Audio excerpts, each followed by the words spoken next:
Thank you, sir. Advocate Nibu is a national level trainer accredited by Junior Chamber International, a brand positioning consultant by profession. Advocate Nibu also addresses technical capability building for small and medium enterprises for brand development and marketing communications. He is a sought after resources amongst the key enterprises with recent lists including Union Bank, Karnataka State Chartered Accountant Association, and large academic bodies, etc. He has designed and delivered high impact popular signature learning programs including the Purple Cow Bucket List Manifesto, the Mojo Factor, and Snake and Ladders. He is a certified neuro-linguistic programming practitioner and a creative partner of MindMind Brand Communications Kochi. Welcome you, sir, to this webinar. So over to Nibu, sir. Okay. So let me first share my screen.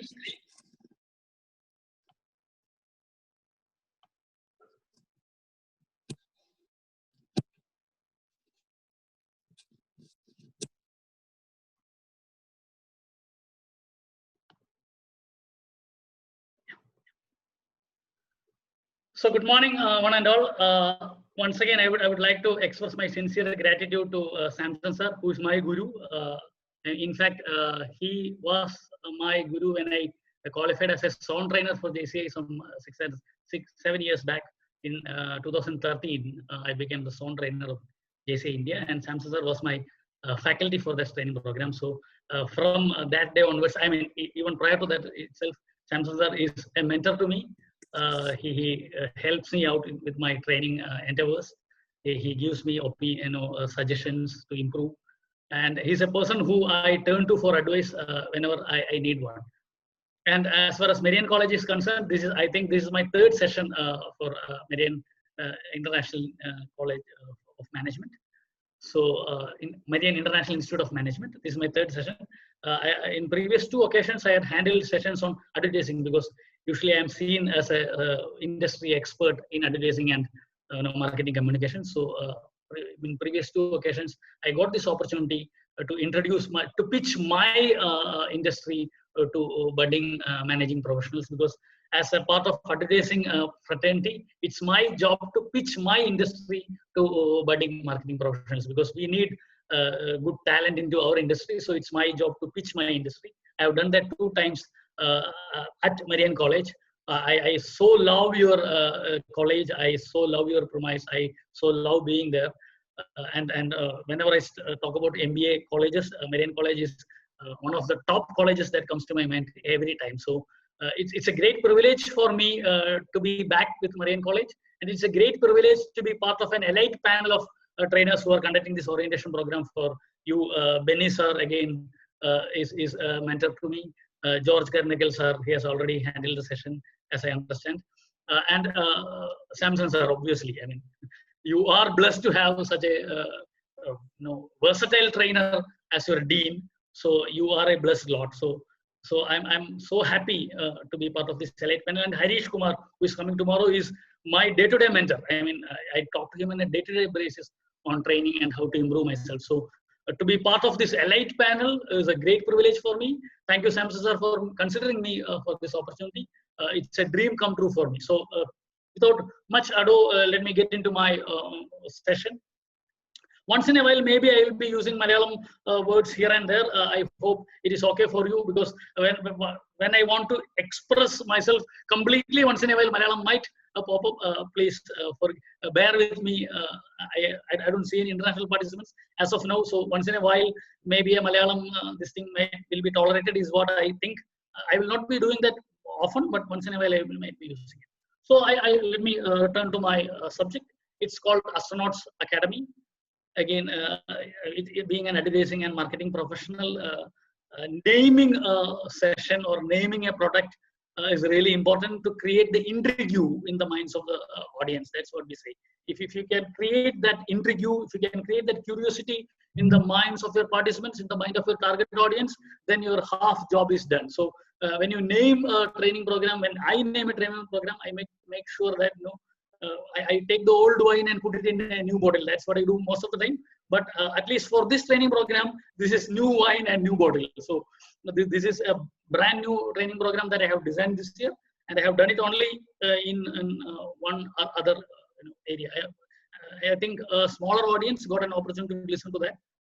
Other than that, I haven't presented it in anywhere else. So I thought I will present it to you because you are an elite audience, management students, MBA students, you are an elite audience. And I thought you people will be able to appreciate the nuances of this subject. So Astronaut Academy, as the name suggests, talks about the training that astronauts go through to become who they are. We see them in newspapers. We listen to them on YouTube videos. We see their videos in YouTube. We read about Neil Armstrong or Yuri Gagarin or Kalpana Chawla or Rakesh Sharma. We read about all these people. We read about space explorations. We watch science fiction movies. And this is one area that have fascinated.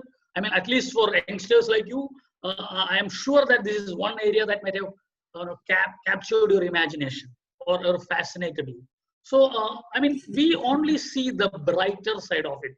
We don't see the hardworking part of it, or the making of an astronaut is not that rosy, and it's not that easy also. It's not a, what do you say, it's not a path, laid with flowers. It's a really tough path. And when I read about the whole process, I thought I should be sharing it with a lot of people so that they will get to know what these people go through. And that's why I designed this program. It's based on astronaut training, and especially the astronaut training. Astronaut training should be conducted by NASA only. So the astronaut training program of NASA or the American Space Agency. So I'll be sharing some insights from the training program. Before getting into that subject, I would like to talk to you about science fiction. Okay. I'm a voracious reader. I really love reading books. Started off as a reader of fiction. Nowadays, I am primarily a non-fiction reader. I read a lot of management books. I read a lot of personality development books. I read a lot of subjects. I mean, physics, maths, whatever subjects I can get my hand on, I read, because as a trainer, it's really important for me to be up to date on a lot of knowledge areas. So I started off as a fiction reader. And one of my first really favorite writers was Jules Verne. Jules Verne, the guy who wrote the 20,000 Leagues Under Sea, the man who wrote the Journey to the Center of the Earth, the man who wrote Around the World in 80 Days. Those were the initial science fiction books that I got accustomed to, the books that I got introduced to, because those were classical books and those were very easy to find, because my school library had these books, the abridged editions of all these books. When I was in school, I made it a point to read science fiction movies, and I got fascinated by science fiction books. Then I got introduced to a very wonderful book called The Hitchhiker's Guide to the Galaxy. It's a Douglas Adams is the guy who wrote it. It's an awesome book, The Hitchhiker's Guide to the Galaxy. It's about I would say it's the epitome or the epitome of science fiction. He has named it as a trilogy in 4 parts. I mean, when it comes to fiction, trilogy, you know that it's a series of fiction which consists of 3 parts. If there are 3 books which forms a series, you call it trilogy. And this guy wrote a trilogy in 4 parts. There are 4 parts to that books, and he calls it trilogy because he believes in stretching the limits. So I would suggest this book, Hitchhiker's Guide to the Galaxy, to all those people who are serious about reading, who wants to explore new areas of reading. So I got introduced to that book called Hitchhiker's Guide to the Galaxy, which is predominantly science fiction. So what I'm saying is that I even from my childhood days, I was really enchanted by science fiction books. And we grew up. I mean, we grew up in a generation in my generation we started with television.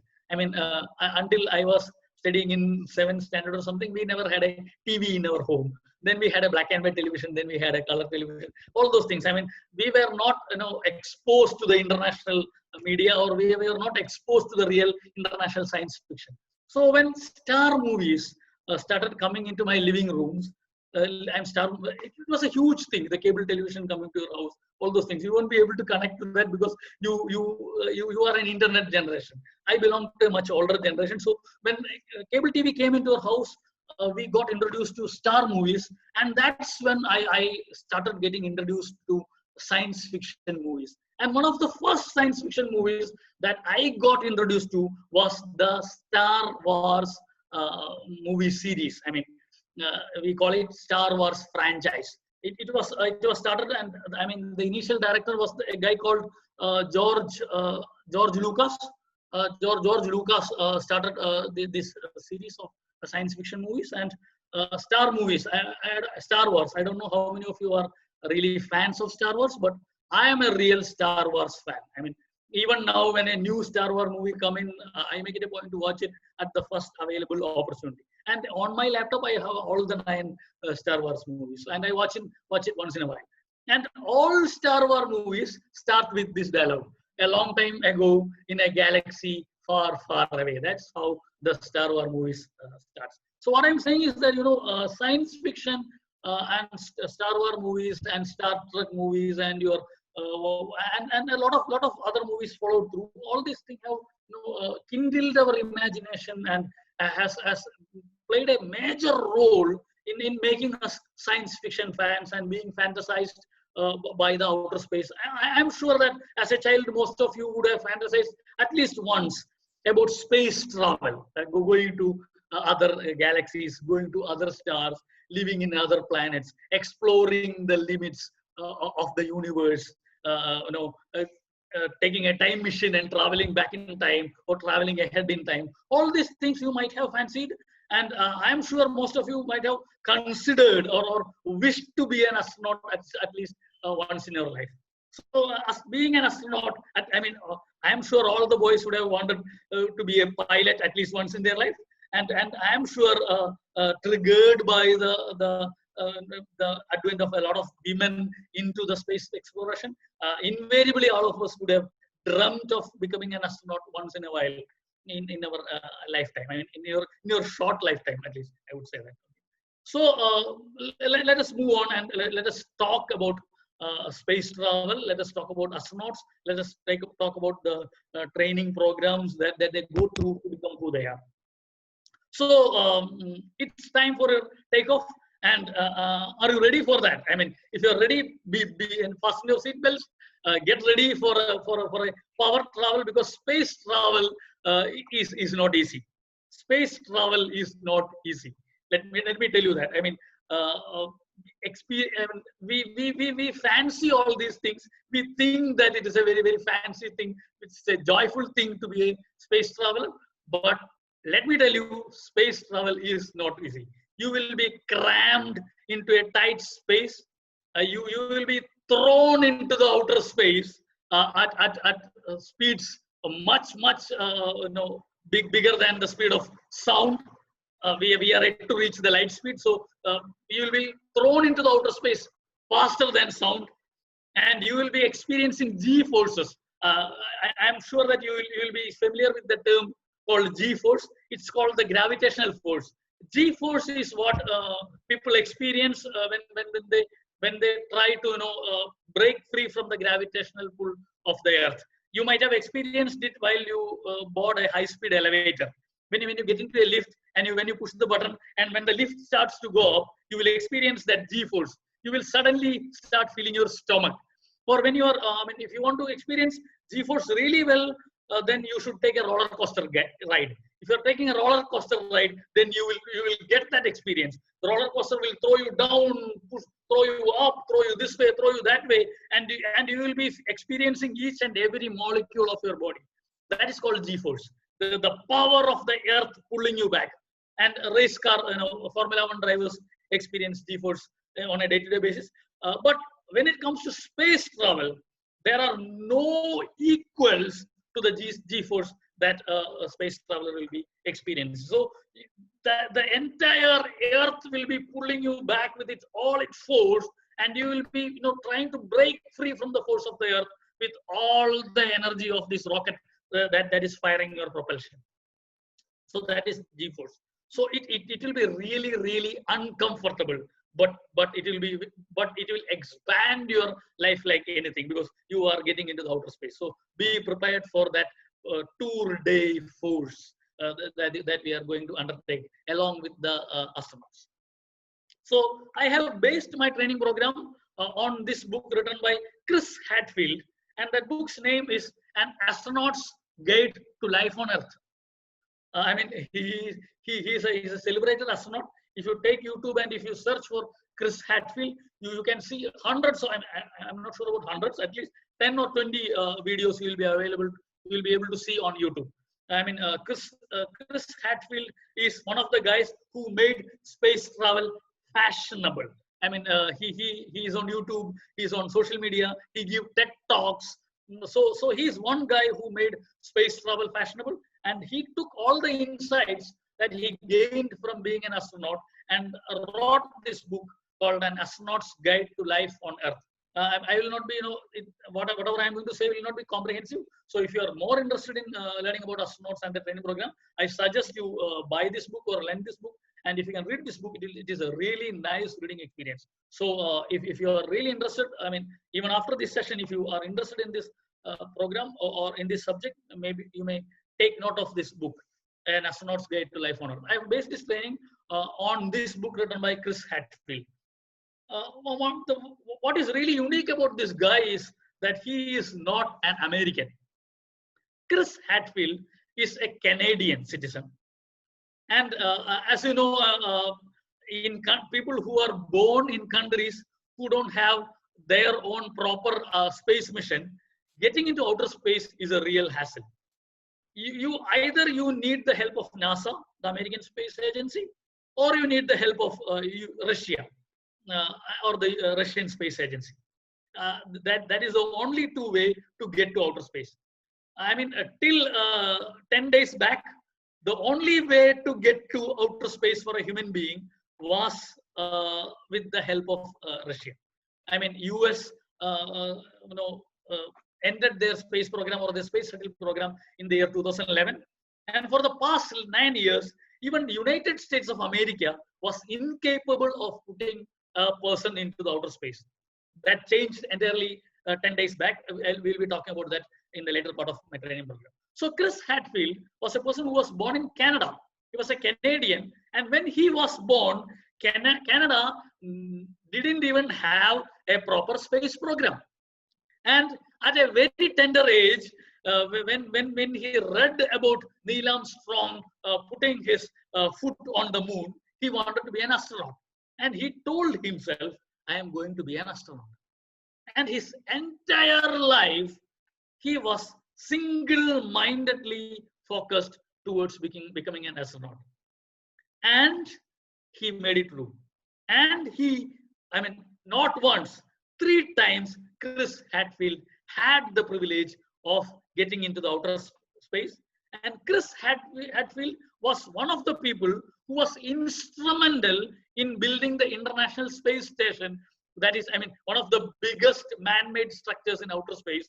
He was one of the key persons who was instrumental in building of the International Space Station. He's that bigger personality when it comes to space travel, but his journey is nothing but magical. A person who is born in Canada, without a country without a space program, he made sure that he became an astronaut. That is the power of determination. That is the power of his vision. That is the power of his dreams that fueled him and that created his entire career, and that resulted in this wonderful book. In the earlier part of this book, at least for the first 100 pages, he's talking about his journey. So I'm not going to talk about his personal journey in my training session, because then we will be talking for 3 or 4 hours. So I will not be talking about his personal journey. But if you're interested in knowing about his personal journey, how he got inducted into the Canadian Air Force, how he got inducted into the test pilot training program, how he got inducted into the Canadian space program, how he became part of NASA. All those things, if you want to know that, then obviously you will have to read this book, or you will have to get an audible version of this book and listen to it, or whatever it is. Or maybe you can listen to his TED Talks or whatever it is. So I'm not going to deal with that in detail here. But what I want to tell you is that it was not an easy walk for him. Even for Rakesh Sharma, who is the only Indian who was lucky enough to be in the outer space, the journey was not easy. I mean, we had to, I mean, at that point of time, it was not Russia, it was USSR, the Soviet Union. And India had good, bilateral relations with the Soviet Union. So we were lucky enough to squeeze an Indian into the US space program. And with the help of the Soviet space program, we could put a man in the space. And I think he visited Soyuz, which was the International Space Station of Russia back then. I mean, Soyuz was the first space station in outer space, which was dismantled and brought back into orbit, and which burned out in our atmosphere. But Rakesh Sharma was lucky enough to visit Soyuz, so it was not easy for him as well. I mean, he had to. I mean, to become an astronaut is a really tough thing. I mean, if you consider all the careers in the world, I would say, and being an astronaut is the toughest career goal to crack.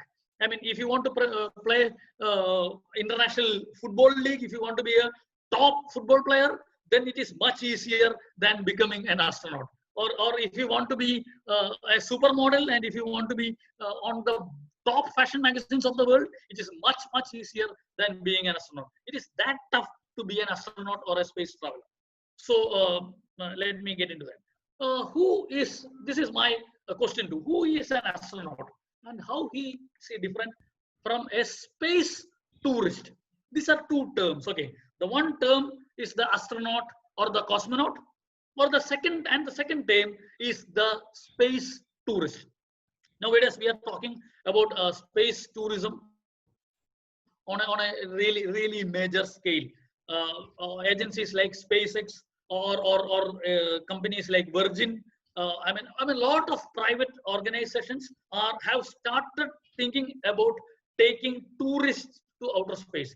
Just like you can buy an expedition to go to Antarctica, or just like how you can buy an expedition to go to Arctic Circle.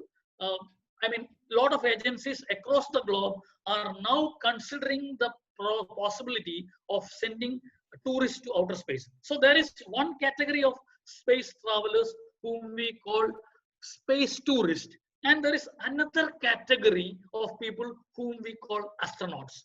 So what is the difference between a guy who just goes to space, sees it, experiences it, and comes back, and a guy who's an astronaut who spends a major part of his life training for this relentlessly and then going out there on a space mission? What is the difference between these two people? I mean, we need to seriously consider this question to understand who an astronaut is. There's a huge difference between these two. I mean, if you are an astronaut, you are not going out for a party in the space. You are not doing that. You are doing one of the toughest jobs in the whole world. So an astronaut is a person trained by the human space flight program of NASA to command, pilot, or serve as a crew member of a spacecraft. That is an astronaut. These are the salient features. He is a person who is trained by the space flight program of NASA. NASA has got various programs, and one of the major programs is their space flight program. And you need to be trained by the space flight program of the space agency of United States of America called NASA to be an astronaut. And you will be trained to command a spacecraft, to pilot a spacecraft, or to serve as a crew member of the spacecraft. Every astronaut who is being sent to outer space by NASA should have the capability to command or to pilot the spacecraft that is going into the outer space. If it was, I mean, till 10 years back, it was the space shuttle. You have heard about a lot of the space shuttle. I'm sure you have heard about Challenger, Discovery. Those were the space shuttles. I think Columbia. I think USA had 4 space shuttles. That if I gather right, they had 4 space shuttles. Out of that, 2 of them, one crashed. Blew off when it took off, and another one blew off when it came back from a mission. And Kalpana Chawla, who is an Indian, gave up her life during one of the. She's not an Indian.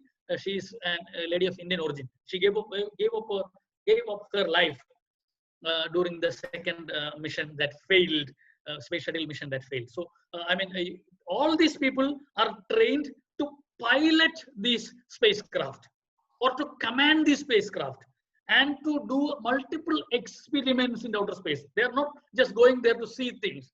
They are going there to do things, and they are going there to further the humanity's space ambitions. They are pushing our dreams through their hard work. So it is not an easy job, and their responsibilities are not limited to just one function. If you are going to outer space and if you are saying, I'm just the pilot, my job is just to steer the spacecraft, then sorry boss, you don't have a job. You should be a pilot, you should be a scientist, you should be a maintenance fellow, you should be willing to be a human guinea pig as well. Most of these astronauts who go out in the outer space get experiments done on their bodies.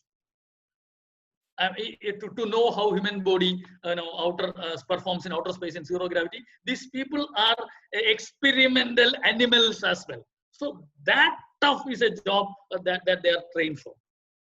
And these are people who are capable to make good decisions quickly with incomplete information when the consequences really matter. They are trained to take good decisions quickly with incomplete information when the consequences really matter. As management graduates, I think this line is really important for you, because once you complete your education and once you get into the actual real corporate arena, and when you get into managerial jobs, one of your main responsibilities will be to take decisions. If you are a manager, one of your major responsibility will be to take decisions based on incomplete information when the consequences really matter. Imagine you are the head of a multinational company, and imagine your business is going really bad in one country. Say in your African operations are doing really bad, and you have got only the information that your subordinates are sending you or your research agency is sending you. Whatever information you are getting is incomplete. You might take a trip to Africa to know or to analyze what is happening there, but whatever information that you are getting will be incomplete. And then you will have to take a decision on the future of your operations in Africa. Imagine you have 200 people, 300 people working for you in Africa, and you will have to take a decision whether to continue with that operation or to stop that operation. The consequences of your decision really matter. And that is when your competence would make a difference or would make a real difference for your organization. As managers, your job will be to make those good decisions when the consequences really matters, when the information is incomplete. That is your job, and that is what you should be prepared for. As management students, there is one book that I would recommend to you that you should be reading at the outset of your career. And that book is called The Hard Things About Hard Things. I think it's written by a guy called Ben Horowitz, if I remember right. I'm getting really old, so my memory is failing me once in a while. Forgive me, pardon me for that. But the book's name, I can assure you that it's The Hard Thing About Hard Things. The book deals with decision-making roles of CEOs. He is a serial entrepreneur. He is a serial investor. He's an angel investor. He invests in a lot of organizations. He has built a lot of organizations. He has built organizations from scratch, and he has made it a huge success, and he has sold many of his companies and made truckloads of money, but he talks about the tough decisions that a manager or a CEO will have to take in their career. In that book, he's discussing things like how to lay off your employees. I mean, if you're if you're a manager and if you have to lay off your employees, how to do that? How to demote a trusted friend. You are running an organization with your friend, and he is your whatever manager, and you are expanding your operations, and you know that he is not capable of doing that. How are you going to demote that guy? How to poach people from your friend's company? You want to hire people from your friend's company? How are you going to do that? All these things. I mean, he is dealing about all these things in that book. And as management students, I would advise you to read that book at the outset of your career, because as managers, I don't think your job is going to be easy. You are going to do one of the toughest jobs in the world. So be prepared for that. Be prepared to take tough decisions. Be prepared to be cold-blooded professionals. And this book will help you in doing that. So coming back to our subject, it's not about experiencing personal thrills in space, but to help make space exploration safer and more scientifically productive. That is their job. These are the people who are not going there for the thrill of it. They are expanding the horizons of humanity by making space exploration safer. I mean, in some time of tomorrow, maybe in 100 years, maybe in 50 years, maybe in 200 years, we will start going towards other stars in our galaxy. We will start outer space travel. We will start intergalactical travel. All these things that is being discussed in our science fiction movies, that will become a reality in some time of future. And these are the people who are trying their level best to make that real. They are making this space exploration scientifically productive by running experiments in outer space as well. So what I'm saying is that their job is not easy, and we have a lot to learn from tough jobs like that, so that we can become better professionals when we get out of college. So how do you become an astronaut? I mean, how can you become? I want to be an astronaut. Your kid will tell you that. I mean, a small 3-year-old kid or 2-year-old kid will tell you that I want to be a space traveler. I want to be an astronaut. But how will you become an astronaut? What are the qualifications needed for becoming an astronaut? The basic requirement of the US Space Agency is a bachelor's degree in engineering, biological science, physical science, computer science, or mathematics. You need to have a bachelor's degree in any of these subjects. These are the subjects that they actively look for when it comes to space travelers. So if you are a commerce graduate with an MBA program, with an MBA degree, sorry, you don't have a space as of now in NASA space program. You need to have a degree either in engineering or biological science or physical science or computer science or mathematics. This is the basic qualification that is required for an astronaut as far as NASA is concerned. The picture that you see there is the latest batch who is being selected for the NASA space program. Look at that. I mean, out of 8, 4 of them are ladies. I mean, such a beautiful thing to look at. I mean, our humanity has come such far that when they select 8 people for a space program, 4 of them are ladies, and those are not concession quotas. They are not concession quota. Those 4 ladies are there because of their sheer talent and determination. What a beautiful picture. And out of their 8 people, 1 is an African American. Look at that. I mean, the world is becoming a much happier place. The world is not as bad as we see them in our WhatsApp groups or in social media. It's not that bad. World is such a beautiful place, and the future is bright. Even in the corona scare, even in the COVID scare, I can assure you that our future is bright. Look at that picture and be motivated by that. Along these degrees, these people should have at least 3 years of professional experience in their respective fields. If you're an engineer, you should have 3 years of hardcore engineering experience. If you're a biological science, I mean, if you're a doctor, then you should have a minimum 3 years experience in practicing as a doctor in a top institute. I mean, coming out of some college somewhere and doing your service somewhere on the globe will not help. You need to be a topper in that as well. Physical science, computer science, or mathematics, whatever it is, you should have 3 years of professional experience. And if you are a pilot, if you are an Air Force pilot, not a commercial pilot, if you're an Air Force pilot, these 3 years of experience can be discounted if you have 1,000 hours of flight experience.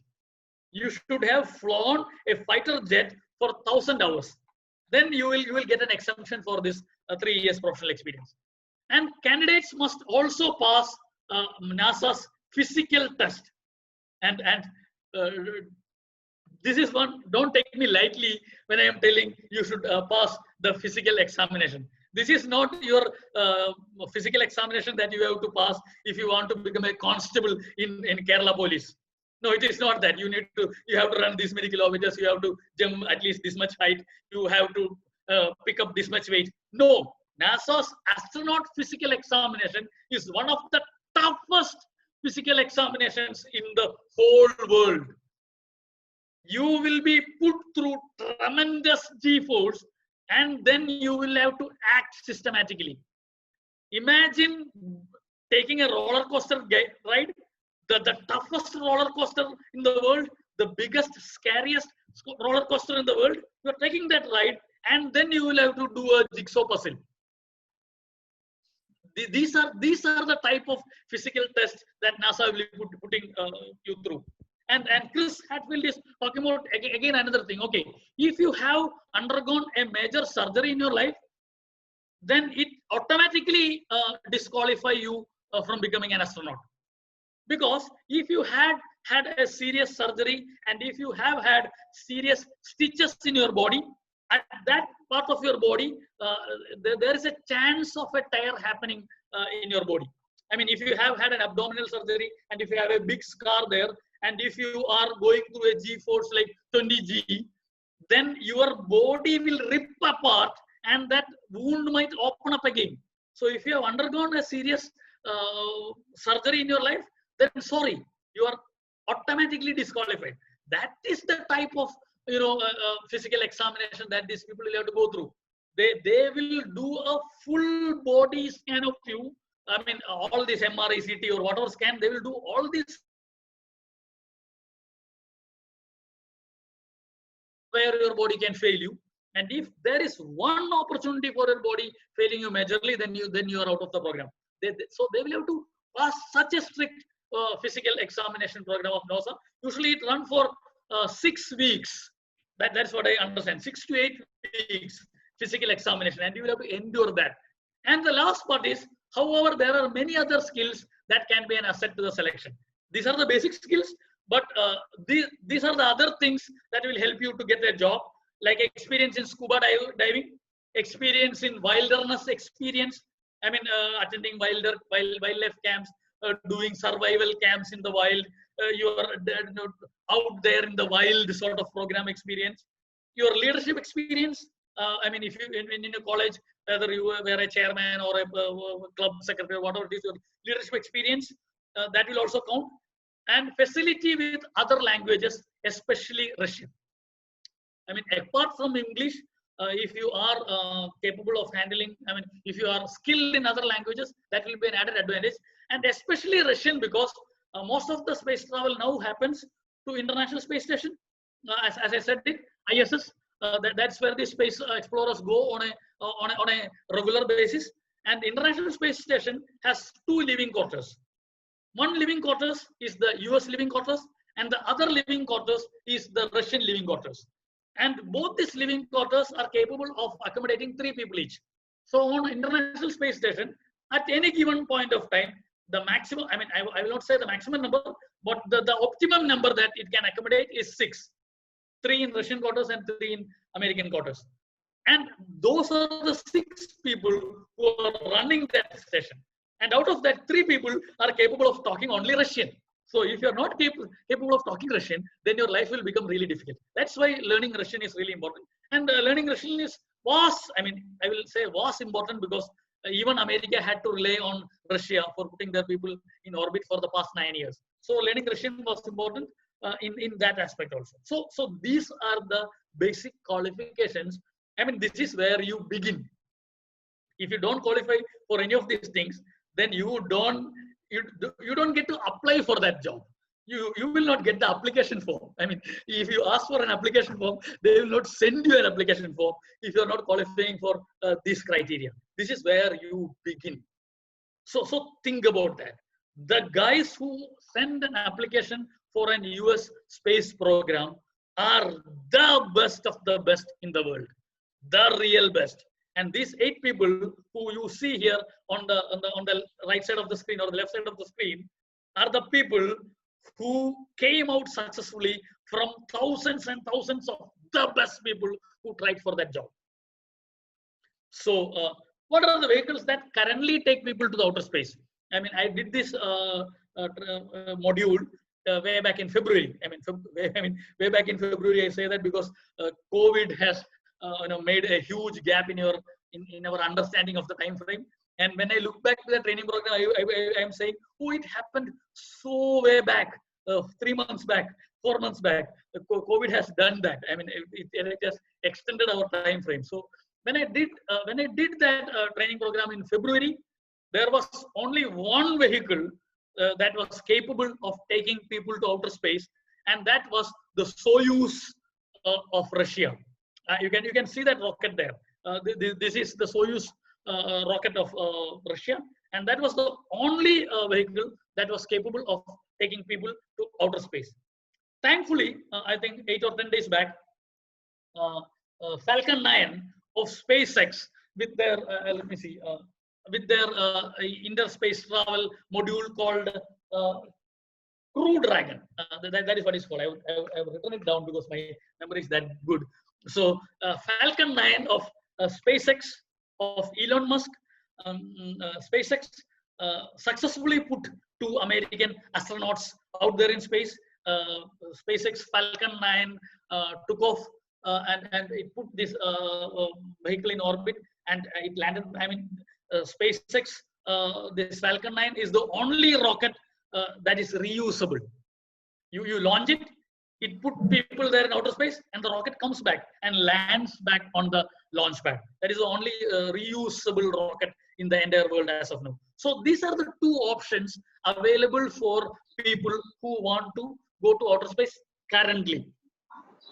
This Crew Dragon is capable of taking 2 people to outer space at a time, and Soyuz is capable of taking 3 people to outer space at a time. There are 6 people out there in the outer space, in the International Space Station, and our capability of transporting people is only 5. Think about that. If we want to bring back those 6 people, 1 person will have to stay back there. Only 5 people will be able to come back. If they have to do an emergency evacuation mission, only 5 of those 6 people will be able to make that. Think about that. I mean, it's not. I mean, it's not.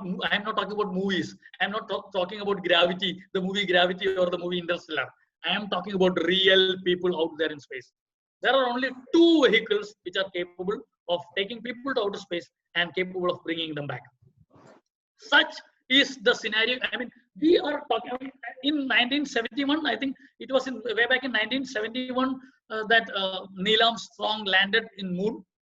Or I think it was in 1969 that Yuri Gagarin did the first space travel. The years might change a little bit here and there, but late 60s, early 70s, that is when we started space travel. And we have been traveling to space and back for the past 50 years. And our capabilities are still limited to 5 people at a time using 2 vehicles. Think about that. It is that challenging an area, space travel. So, and again, let me ask you, what is the difference between a cosmonaut and an astronaut? There are two usages, cosmonaut and astronaut. We have heard these 2 usages, and we usually use them interchangeably. But a cosmonaut and astronaut are 2 different things. In this slide, I have put the picture of one very famous astronaut and one very famous cosmonaut. The very famous astronaut is Neil Armstrong, and the really famous cosmonaut is Yuri Gagarin, the first person in outer space and the first person to land on the moon. So now you get the difference. Astronauts are the people who are trained by NASA to go to outer space. Cosmonauts are the people who are trained by the Russian Space Agency to go to outer space. Now, when China or now when India will be sending people to outer, we have our Chandrayaan mission, we have our outer space mission. So when we ourselves are sending somebody to the outer space, then we might call them Indianaut or China-naut or whatever it is. I don't know. We'll be finding new names to call our people. But Rakesh Sharma is a cosmonaut. The first Indian to go to outer space was a cosmonaut because he was trained by the Russian Space Agency and he was sent to outer space by the Russian Space Agency. So this is what you say, trivial information that I wanted to share with you. So tomorrow, if you are discussing space travel with people, and if they are mixing up these two terms, then now you have got the gyan. You know how to correct them and tell them. This is the difference between the astronaut and the astronaut. So just a trivia that I thought I would share with you.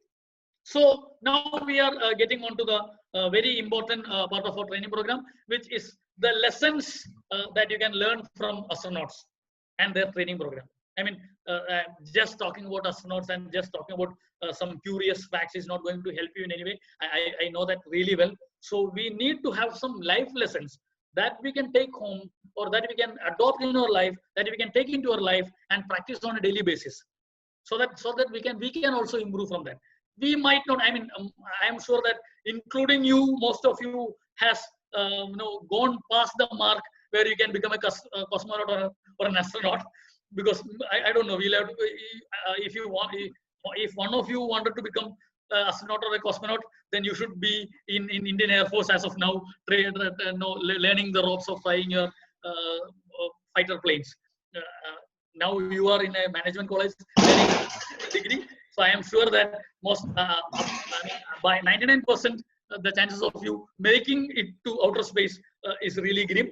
So let us learn lessons from that and practice it in our day-to-day lives and bring it into our day-to-day lives so that we can become better professionals or individuals. The first lesson that Chris Hadfield is sharing in that book, which you can take into our lives as management graduates or managers or professionals, is to maintain your attitude. The first lesson is to maintain your attitude. And whenever I read this word attitude, I will like, oh, again. I'm sure that if you attended at least 5 or 6 training programs, when you hear the word attitude, you will be also saying, oh, attitude, again. The whole analogies of attitude, like the positive attitude, the negative attitude, whether the glass is half full or half empty, whether the door is half closed or half open, the go-getter attitude, the achiever attitude, the attitude to grab every opportunity. These are the attitudes that we trainers talk on a day-to-day basis. I mean, this is one usage that we do on a day-to-day basis. Whenever I run a training program, I spend a lot of time talking about attitude.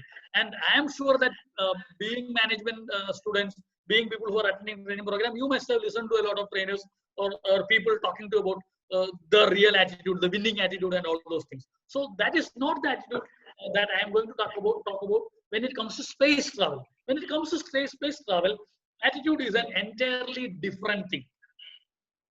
In space flight, attitude refers to orientation. In space flight, attitude refers to orientation, your sense of direction. Which direction your vehicle is pointing relative to the sun, earth, and other spacecraft. When if you are doing a spacecraft and if your ground station is asking you, Nibu, tell me what your attitude is, then I will be saying this much degrees to earth, this much degrees to the sun, this much degree to the International Space Station. That is my attitude when it comes to space travel. Now I will explain that it a little bit in a little bit wider way. If you are traveling on Earth, if you are getting from point A to point B, you are traveling in 2 dimensions. You have your x-axis and your y-axis. You are traveling on 2 dimensions. If I am coming from here to Kutikanam, I am traveling over the Earth. So I don't have to consider the height factor.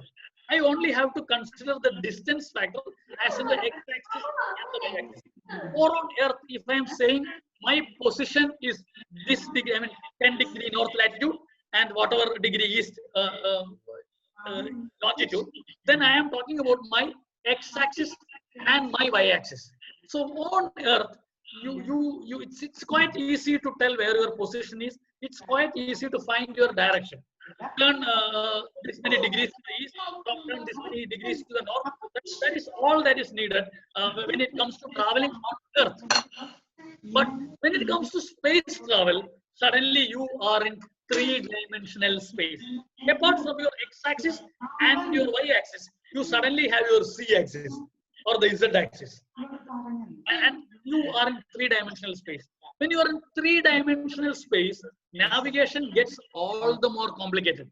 When you are traveling from Earth to the moon, you cannot just calculate your whole thing like you are calculating your distance while you are traveling on Earth. So attitude really matters. Excuse me. Somebody has switched on the microphone. Can you please switch it off? There is a lot of disturbance happening. Please take care of that. Okay. അല്ല അവൻ ഇടയ്ക്കിടയ്ക്ക് കോളേജിലുള്ള പിള്ളേരും പെൺപിള്ളേരും ഇവര്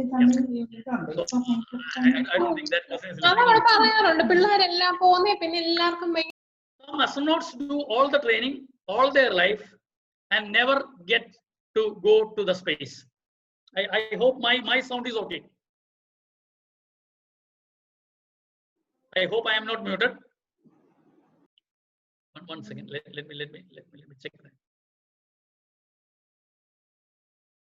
Yeah. Okay. Yeah. It is audible. It is audible. Yeah.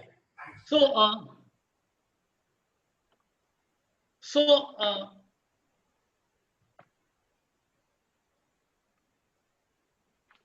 one second.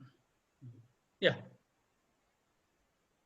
So we are talking about attitude in space travel. When it comes to attitude, when it comes to outer space, you need to think in three-dimensional space, and you need to know where your position is exactly, and you need to know which velocity you are traveling, in which direction, and you need to align your attitude all the while. When it comes to space travel, if you are changing your attitude by a centimeter, then you are going to miss your destination by a mile minimum.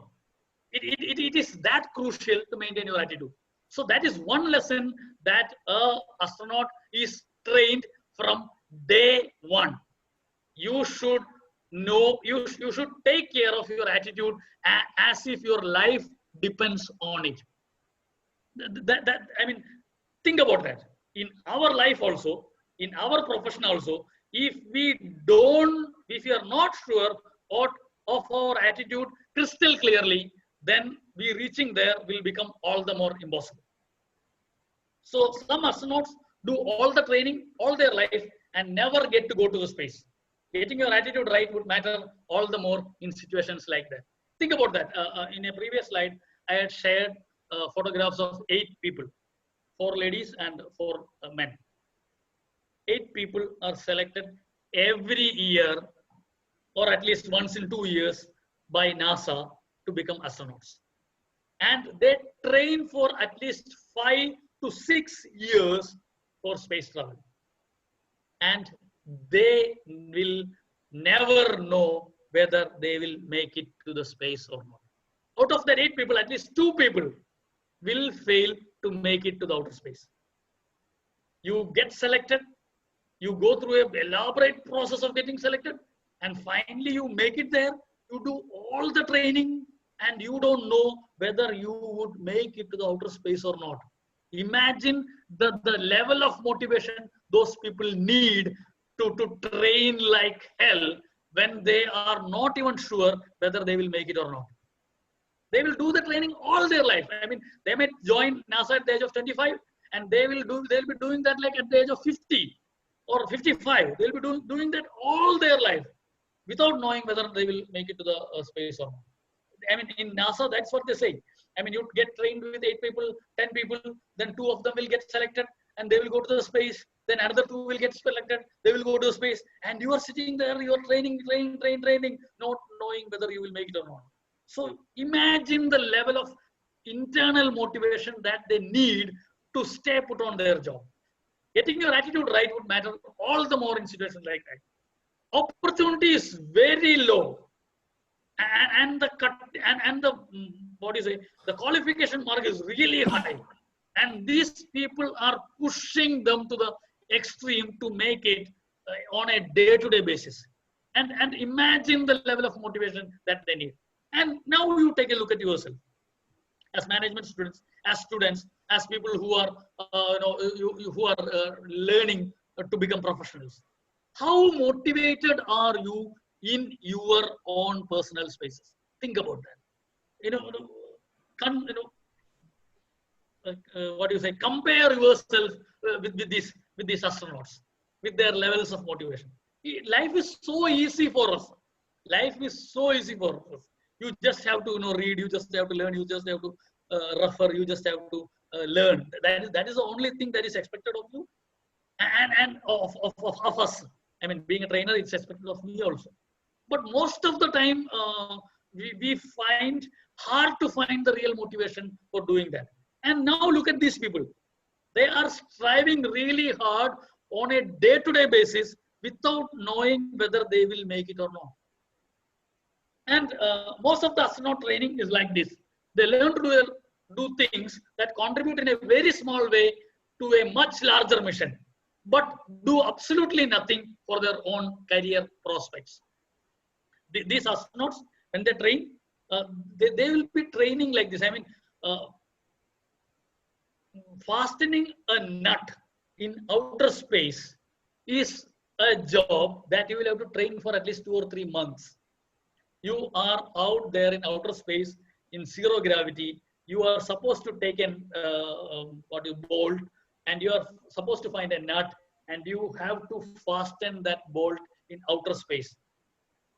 To develop that capability, you might have to train for 2 or 3 months, because you are out there in zero gravity.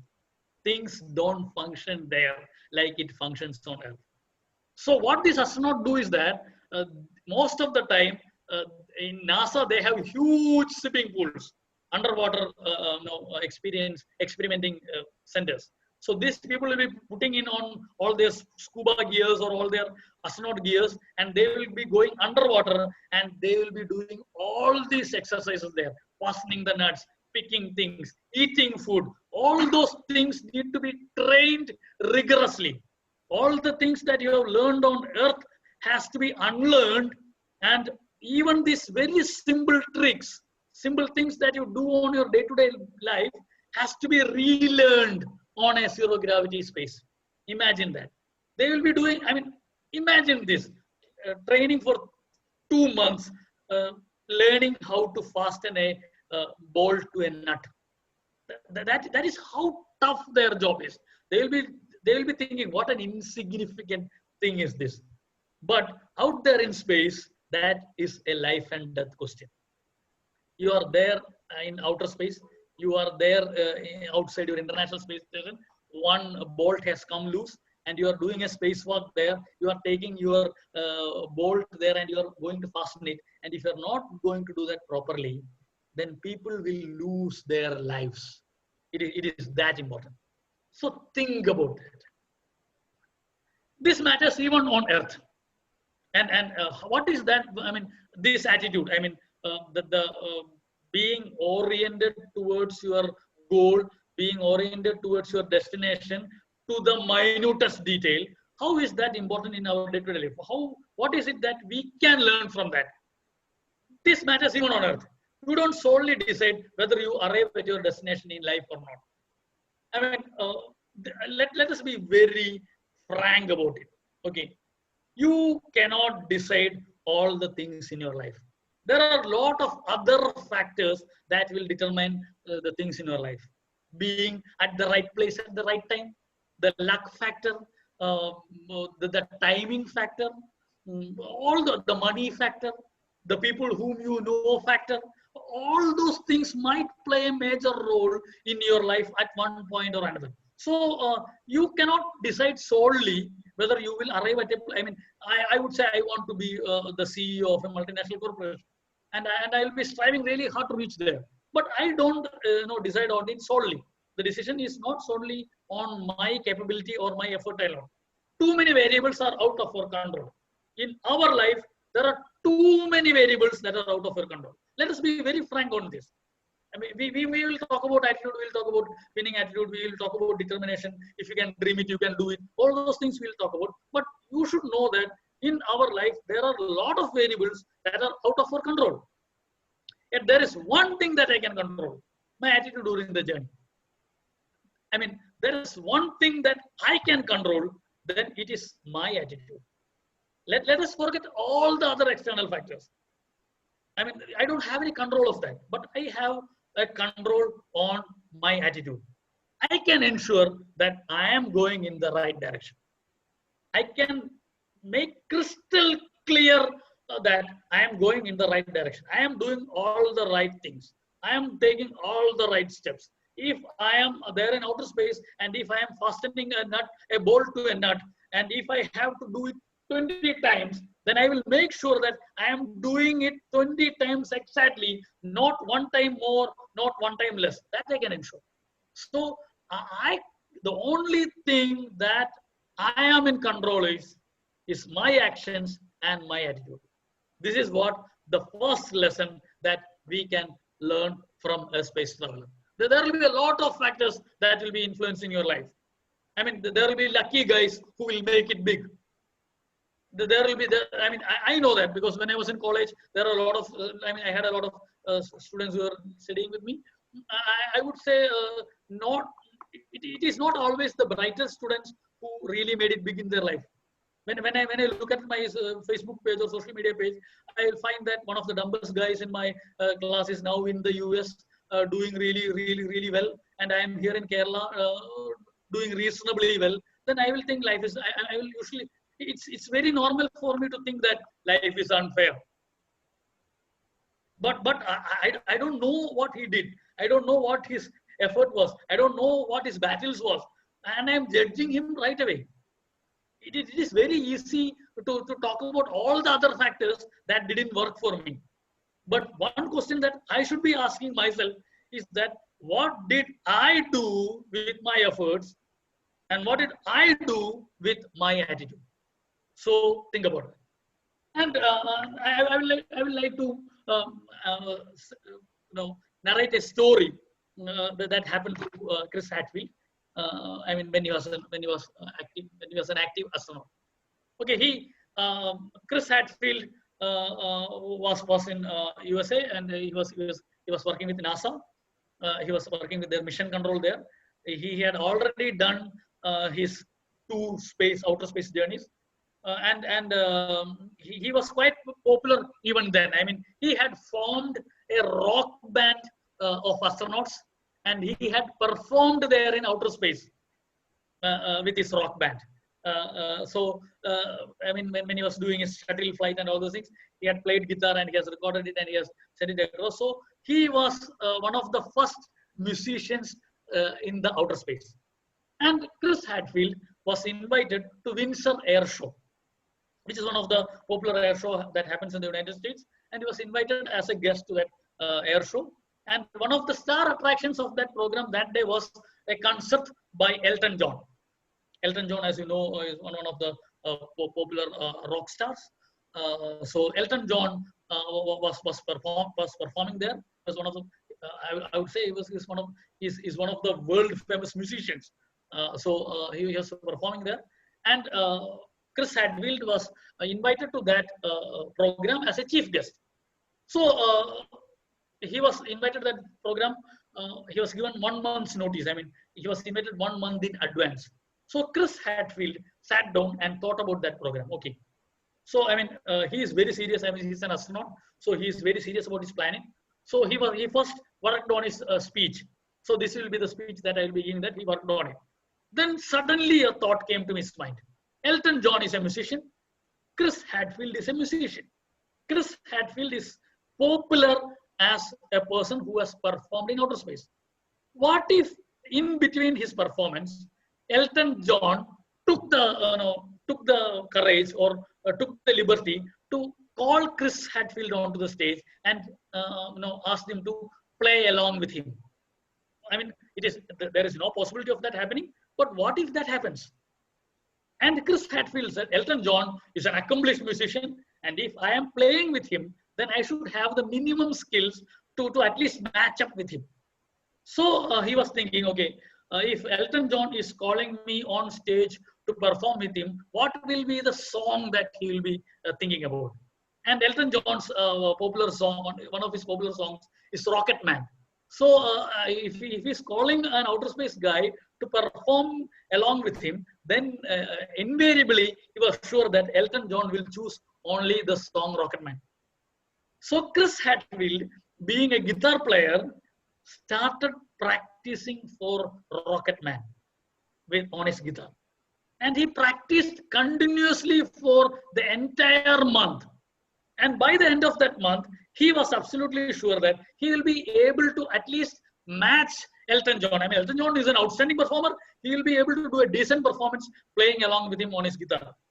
And when he went to Windsor Air Show to be part of that Elton John concert, he was fully equipped and ready to play guitar on the stage with Elton John. That is the level of future readiness that an astronaut has in his life. And the story goes like this. He met Elton John. He spent time with Elton John. But Elton John never invited Chris Hadfield onto the stage to perform that song. And that performance never happened. But if that performance happened, Chris Hadfield was ready to perform on stage. That is the level of readiness that an astronaut has in his life. Now, think about you. Now, look at you. You are a management student. When you are getting out of the college, if a big opportunity is coming your way, will you be ready to take on that challenge? How ready will you be to take on the wonderful, amazing opportunities that life is going to throw at you? Think about that. Think about attitude in that sense. I leave you there with that part of the learning, and I'm moving on to the second learning that we can get from astronauts training program. And the second learning is the power of negative thinking. What do you say? Deviation from normal training program, where we always talk about the power of positive thinking. We train people to think positive. Things will only get better. Things are going to be really good for you. The future is very bright. So you need to have positive thinking. Think positive and you will achieve it. That is what we talk to in our training programs on a day-to-day basis. But today I want to talk to you about the power of negative thinking, because that is one of the key skills that an astronaut will be learning in his training program. Figure out in detail what all things can go wrong and devise a strategy to address each one of them. This is how NASA functions. When we are sending people into zero gravity space, where anything can go wrong anytime, we need to equip our people to deal with all the possible things that can go wrong. So NASA will figure out all the things that can go wrong into the minutest detail.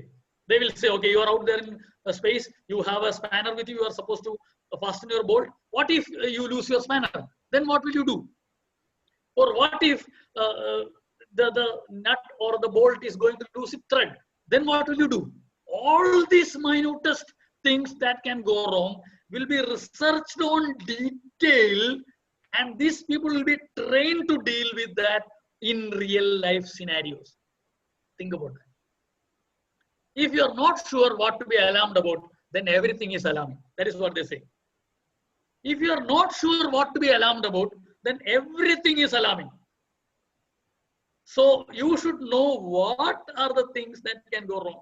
Then you can be prepared for that. If you don't know what is going to go wrong, then anything that happens can scare you, right? If you're going into a forest, not knowing what sort of animals are there, then even a slightest ruffle of the leaves will send shivers down your spine, right? But if you know that in this forest there are this many elephants, this many tigers, this many jackals, this many wild dogs, then you will be prepared for that. So you will know when an elephant comes, what you need to do. When a tiger comes, what you need to do. When a jackal comes, what you need to do. If a wild boar comes, what you need to do. If you know what are the challenges that you are going to face, then you can be prepared for that. So you should be sure about what to be alarmed about in your life. So if I mean in a real life context, if you are pursuing a career, if you are pursuing a goal, you should know what are the things that can go wrong, and you should be prepared in advance for dealing with that.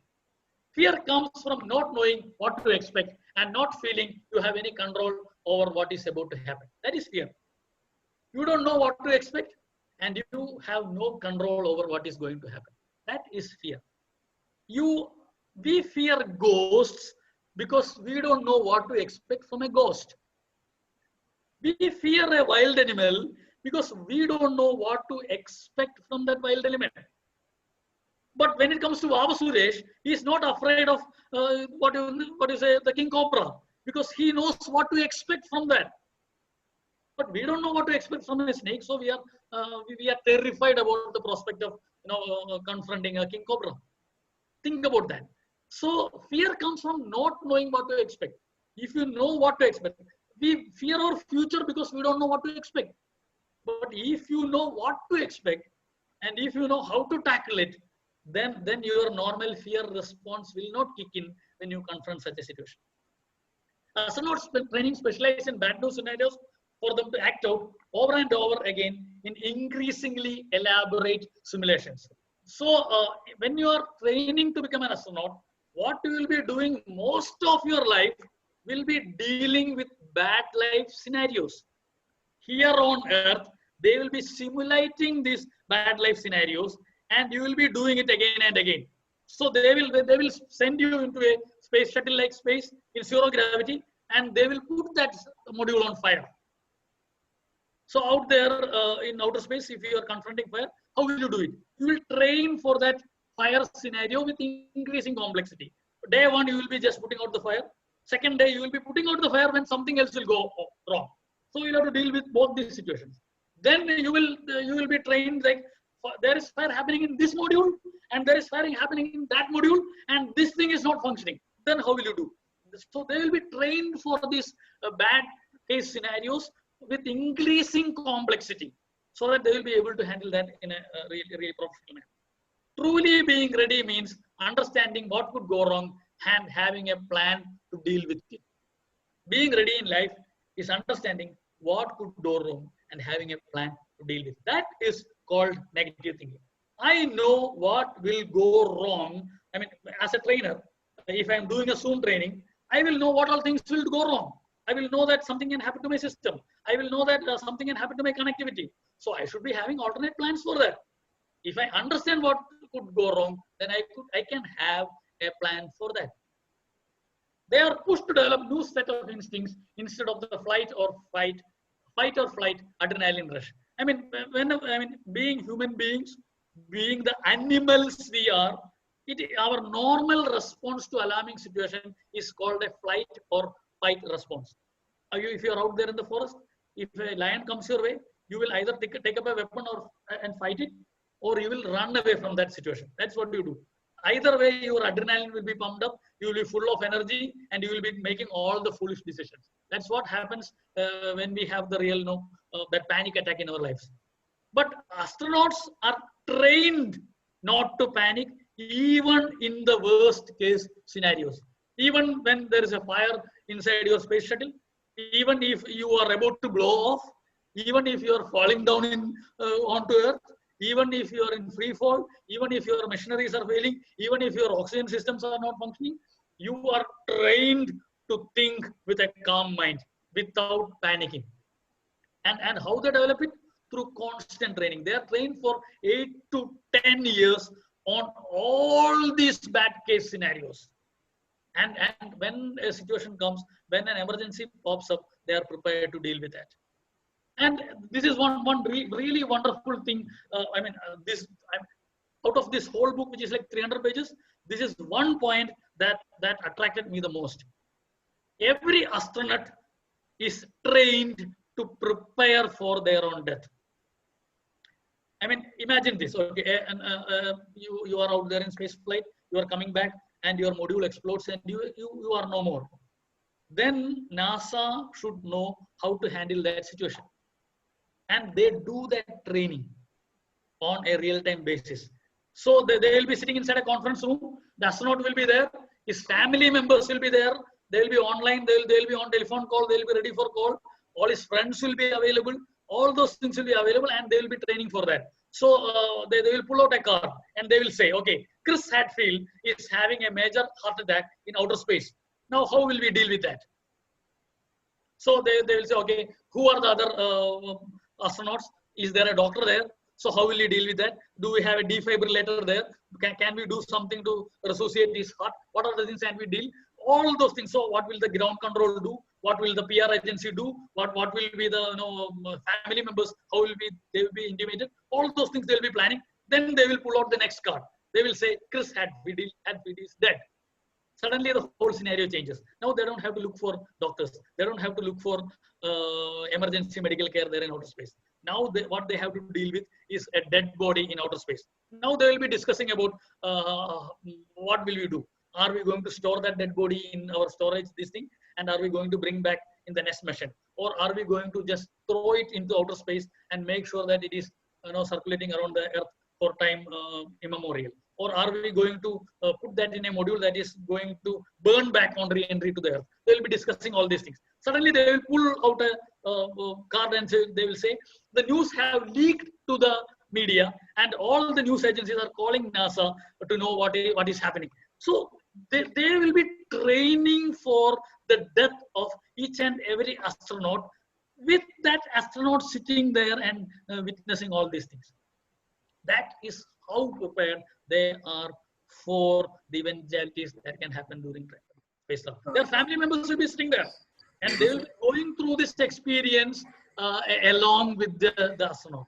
Hello, so sir. Every astronaut's family is prepared for the death of the astronaut when he is sent to the outer space. Hello, sir. That is the power of the training that NASA does. When the stakes are really high, preparation is everything. Think about that. Hello, sir. This is one point that I want you to take home. When the stakes are high, preparation is everything. In your life, in your career, when you get out of college, that is when the stakes are going to be really high.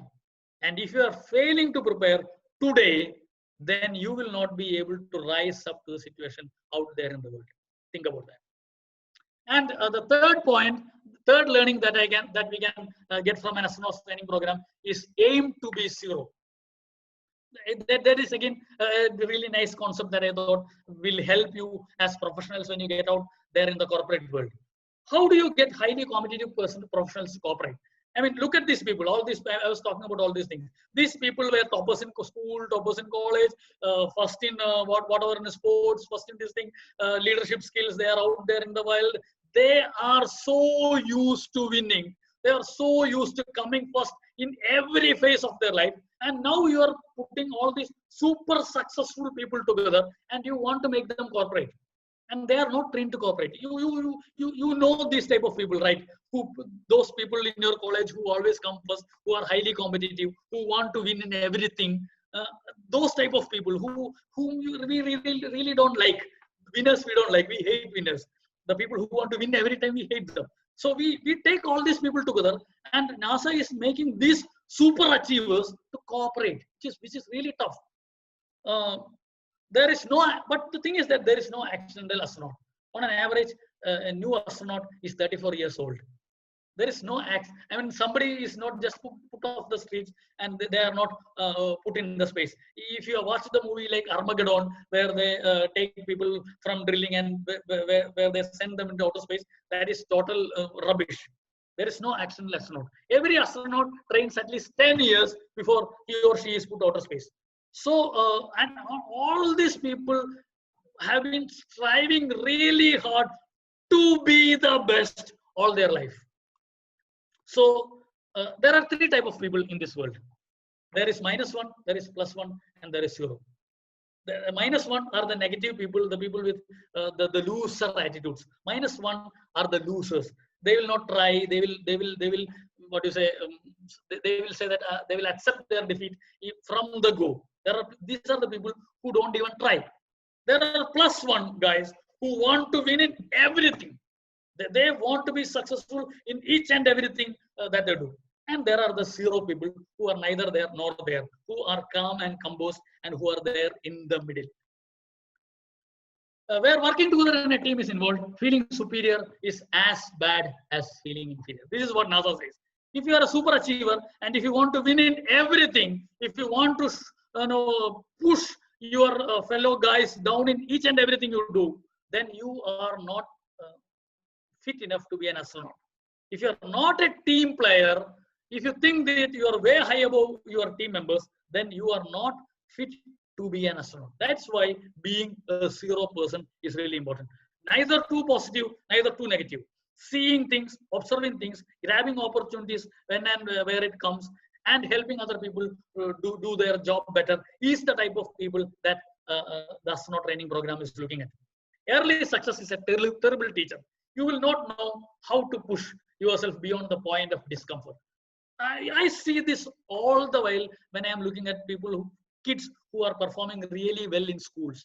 The toppers in schools, most of the time, they are not trained to push beyond their discomfort zones, their comfort zones, because things come really easy to them. Or if they read it once, they get it. If they do it once, they get it. If they do it, so they are not used to trying really hard, and they get it really easy. All these simple things, they perform really well.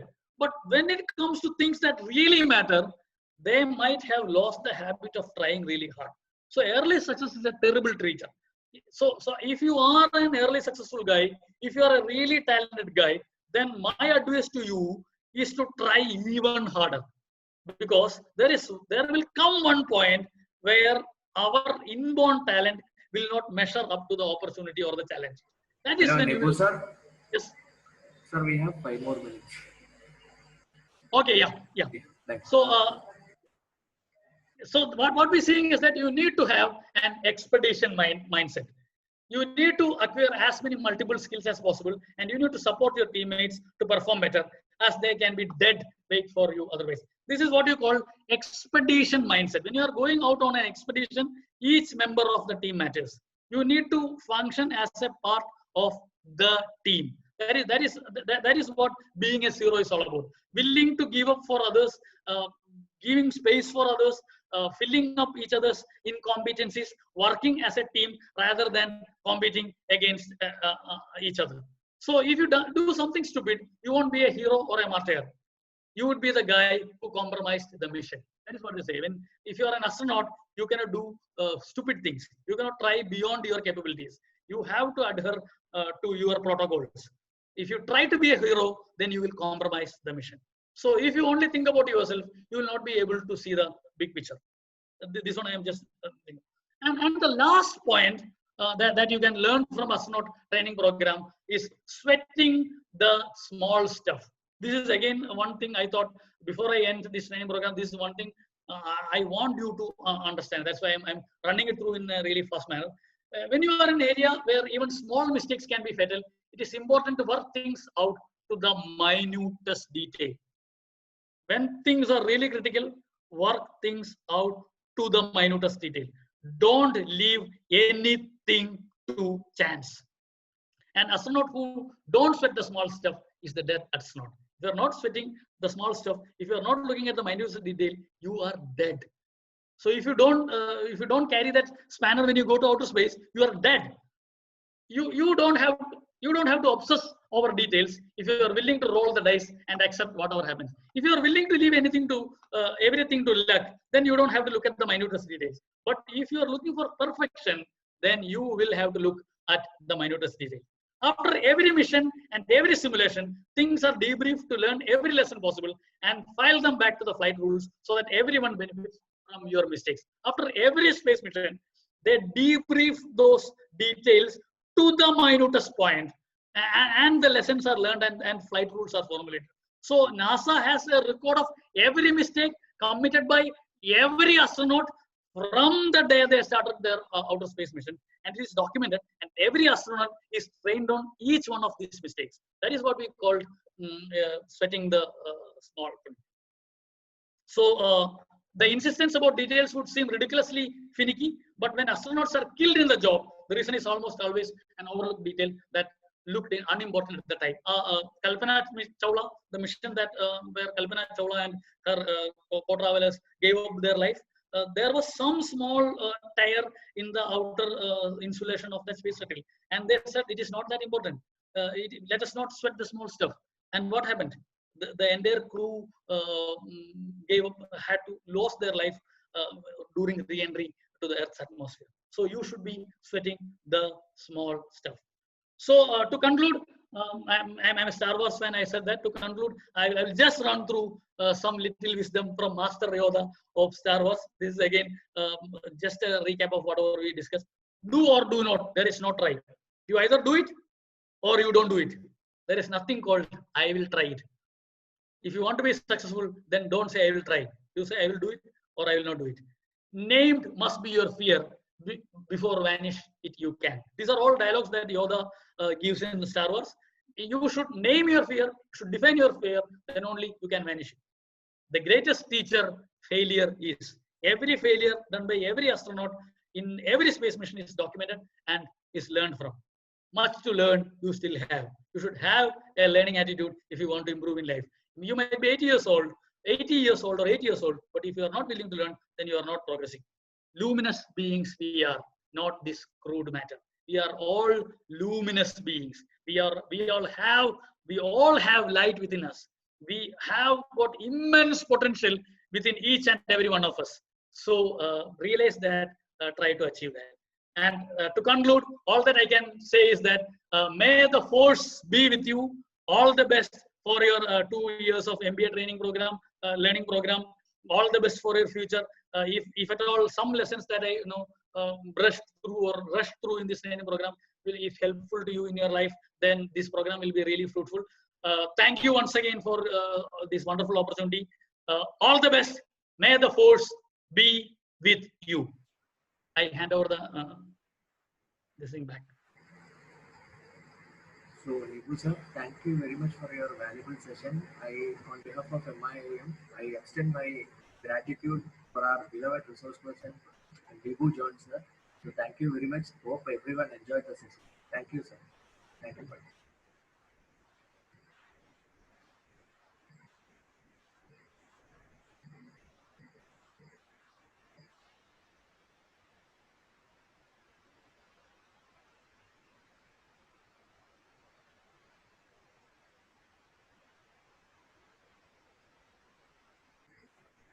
Sir, shall I end the meeting? Yeah. Thank you, sir.